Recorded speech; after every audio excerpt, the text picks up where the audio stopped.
ఆంధ్ర తెలంగాణలో తక్కువ ఫీజులతో high quality results ఇస్తున్న ఏకైక సంస్థ తిరుమల్ ఐఏఎస్ ఇన్స్టిట్యూట్. తల్లిదండ్రులు బంధువులు ఇష్టం లేని పెళ్లి చేస్తున్నారంటూ ఆ యువతి సోషల్ మీడియాలో పోస్టు పెట్టడమే పాపమైపోయింది. ఇష్టపడిన వ్యక్తితో పెళ్లి చేయమని అడగడమే ఆమె చేసిన నేరమైంది.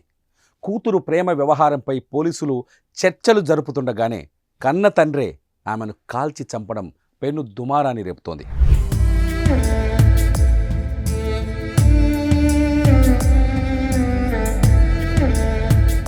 గ్వాలియర్కి చెందిన మహేష్ గుర్జార్, తను గుర్జార్ తండ్రి కుమార్తెలు. ఉత్తరప్రదేశ్ రాష్ట్రం ఆగ్రాకు చెందిన విక్కీ, తను 6 ఏళ్లుగా ప్రేమించుకుంటున్నారు.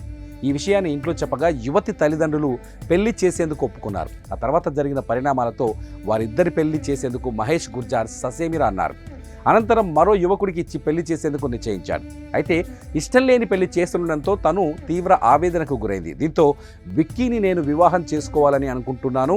నా కుటుంబం మొదట పెళ్లికి అంగీకరించినా తర్వాత మనసు మార్చుకుంది. నాకు ఇష్టం లేని వ్యక్తితో వివాహం చేయాలని చూస్తున్నారు. పెళ్లి చేసుకోనని చెప్తే రోజు నన్ను కొట్టి చంపుతామని బెదిరిస్తున్నారు. నాకేదేమైనా జరిగితే నా కుటుంబం, బంధువులే బాధ్యత వహించాల్సి ఉంటుందని 52 సెకండ్ల వీడియో పోస్ట్ చేయగా అది సోషల్ మీడియాలో వైరల్గా మారింది.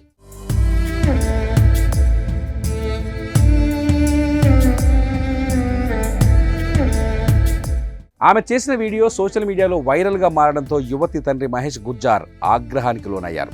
దీంతో ఆమెను అందరి ముందే కొట్టాడు. ఇదిలా ఉంటే ఆ వీడియో వైరల్ కావడంతో పోలీసులు స్పందించారు. పోలీసు అధికారుల బృందం యువతి తను ఇంటికి చేరుకుంది. మరోవైపు కుల పెద్దలు సైతం సమస్య పరిష్కరించేందుకు ముందుకొచ్చారు. పోలీసులు, కుల పెద్దలు అంతా కలిసి పంచాయతీ పెట్టి ఇద్దరికి నచ్చజెప్పే ప్రయత్నం చేశారు. అయితే విక్కీనే పెళ్లి చేసుకుంటానని తాను కుదిర్చిన వివాహమే చేసుకోవాలని గుర్జార్ భీష్మించి కూర్చున్నారు.